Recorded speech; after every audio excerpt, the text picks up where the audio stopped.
Team Sukkot, please give your attention to Alana Kamenetsky.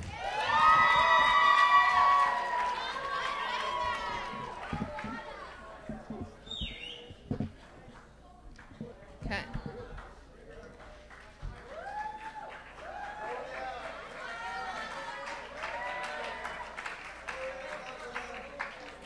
Okay. Rudy Favard, a student in Malden High School, is one of his school's treasures.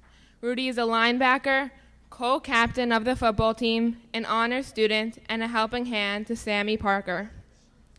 Sammy has cerebral palsy. On a recent evening, a reporter watched Rudy do his nightly tasks. He carrying Sammy into his bed. He's carried footballs before, but tonight, as he does 5 nights a week, he goes over to Sammy, gently lifts up the boy's arms, slides his hands under Sammy's back. As Rudy holds the boy close to his chest, Sammy made his joyful O. Rudy focuses on the happiness Sammy provides him with, rather than what he does for Sammy. Although this sounds strange coming from a high school student, maybe Rudy is onto something about being besimcha. In Vayikra it says, "You shall rejoice before Hashem your God for 7 days." On all the Chagim, we have an endless variety of seasonal dishes, vacation from school. How could we not be happy? Yet why specifically on Sukkot does the commandment encompass the need to be besimcha? The holiday of Sukkot represents leaving the physical, material protection of our home, and instead of relying solely on the spiritual protection provided by Hashem and our flimsy bamboo sticks. We step outside the comfort of our air-conditioned and secure home and sit for 8 days in the heat of Florida. I don't know about you, but sunburn and sweating don't exactly make me a happy camper. The Maharal says, when a man is joyous, his soul is complete and whole. Only when his joy is that of a mitzvah, it is divine wholeness and praiseworthy. Otherwise, it is only physical and incomplete. Judaism understands that happiness does not come from having the latest car, although that may be fun to ride, or the newest Apple gadget.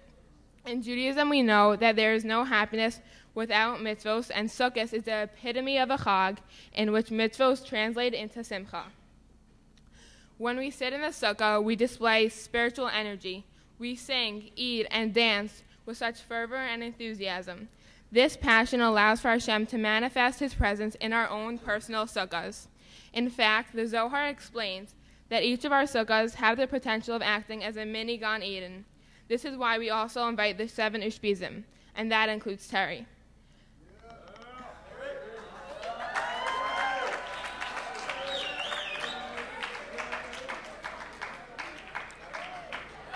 Okay.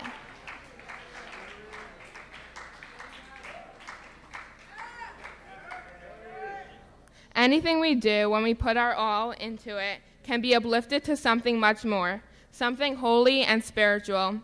Ordinary fun is transformed into elevated simcha. Happiness is never about having, it's about doing, and doing with passion. This is what Sukkot is all about.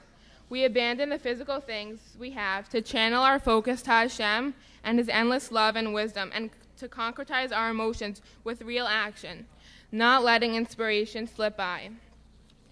This act of leaving our physical home testifies to our recognition that a life of Torah and mitzvos is the only way to bring true joy into our lives.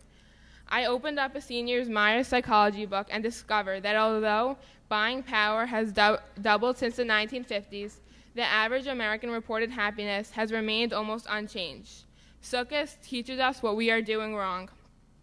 Through the Ananei HaKavod that guided Bnei Israel when they were in the Midbar, Bnei Israel recognized Hashem's presence, and this is what ultimately brought them simcha. Today, we must recognize our own Ananei HaKavod, guiding us in our personal lives so that we can reach the level of sacred simcha. Color War is more than the beautiful banner that miraculously became a masterpiece in 24 hours. It's more than the brilliant lyrics strewn together at 2 in the morning between yawns and sips of Starbucks. It's more than the elaborate calculations of AP Physics students creating a raft out of water bottles. It's more than the record-breaking sprints of the Amazing Race participants. Color War is greater than the sum of its parts because it shows us that we can have fun in a constructive and elevated manner. Just as we leave the comforts of our homes during Sukkot In color where we step out of our comfort zone. For example, carrying a classmate on our shoulders in the amazing race. And if you can bring Sukkot into the year by elevating your fun, you can look at your watches at 2 o'clock and say, we've already won.